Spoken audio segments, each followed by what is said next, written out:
ಕಶ್ಯಪ ಮುದ್ರೆಯನ್ನು ನೋಡೋಣ ಇವತ್ತು.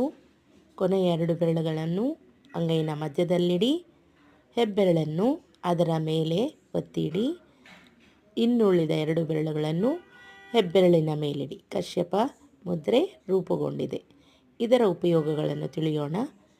ಕಶ್ಯಪ ಮುದ್ರೆ ಮಾಡುವುದರಿಂದ ನಮ್ಮ ಮನಸ್ಸಿನಲ್ಲಿರುವ ಎಲ್ಲ ನಕಾರಾತ್ಮಕ ಆಲೋಚನೆಗಳು, ಚಿಂತನೆಗಳು ದೂರಗೊಳ್ಳುತ್ತೆ. ಸಕಾರಾತ್ಮಕ ಚಿಂತನೆಗಳು ಹೆಚ್ಚಾಗುತ್ತೆ. ನಮ್ಮ ಎಲ್ಲ ಕಾರ್ಯಗಳು ಒಳ್ಳೆಯ ಸಿದ್ಧಿ ಸಿಗುತ್ತೆ.